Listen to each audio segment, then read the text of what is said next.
শক্তি আল্লাহ পাক তাকে দেয় নাই, কিন্তু অন্তরে তাদেরকে আল্লাহ পাক মায়া দিয়েছে, অন্তরে সন্তানের প্রতি ভালোবাসা দিয়েছে। একটা গরু যখন বাছুর জন্ম দেয়, সেই বাছুরের কাছেও যাওয়া যায় না। মুরগি যখন বাচ্চা ফুটায়, সেই বাচ্চাকে ধরা যায় না।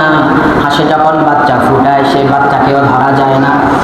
আল্লাহ পাক প্রত্যেকটি মায়ের অন্তরে রহমত দিয়া দিলেন, মায়া দিয়া দিলেন, ভালোবাসার সৃষ্টি করে দিলেন, যেই ভালোবাসার কারণে মা তার সন্তানকে জীবনের চাইতে বেশি ভালোবাসে। পৃথিবীতে যত মা আছে, সন্তান যখন অসুস্থ হয়ে যায়, তখন মা আল্লাহর দরবারে ফরিয়াদ করে, আয় আল্লাহ তাআলা, তোমার দরবারে ফরিয়াদ করছি, আমার জীবনের বিনিময়ে আমার কলিজার টুকরা সন্তানকে তুমি বাঁচাইয়া দাও। করে কি? সন্তানের অসুখ হয়েছে, মায়ের চোখে ঘুম নাই, গোটা রাত বসে বসে সন্তানের শিয়রে বসে সন্তানের খেদমত করতে লাগলো। কিন্তু আফসোস এবং পরিতাপের বিষয় হলো, মা বাবা যখন বৃদ্ধ হয়ে যায়, বৃদ্ধা হয়ে যায়, সেই সন্তানগুলা পিতা মাতার খেদমত করে না। এক সময় সন্তান যখন ছোট, সন্তান যখন অসুস্থ হয়েছিল, মা বাবা দোয়া করছেন আর সারা রাত বসে বসে খেদমত করছে।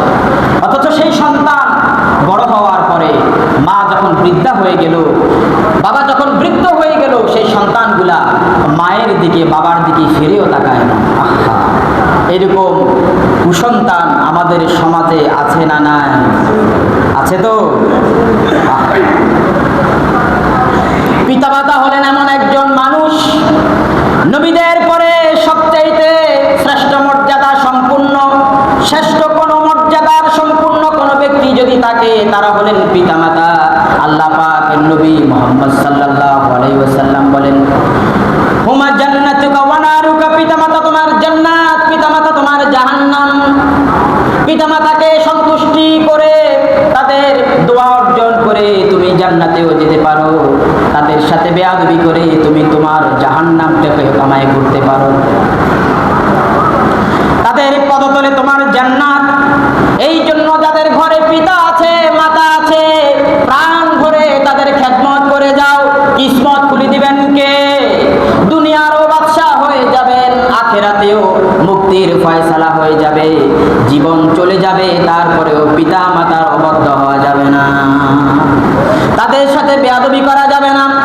মা মুশরিকা হোক, মা মুশরিকা হোক, পিতা কাফের হোক অথবা মুশরিক হোক, হিন্দু হোক, বৌদ্ধ হোক, তাদের সাথে কোনোদিন বেয়াদবি করা যাবে না, তাদের মনে কষ্ট করা দেওয়া যাবে না। আল্লাহ পাক এই জন্য বলেন, উফফিউ ওয়ালা তানহারহুমা ওয়া কুল লাহুমা কাওলান কারীমা।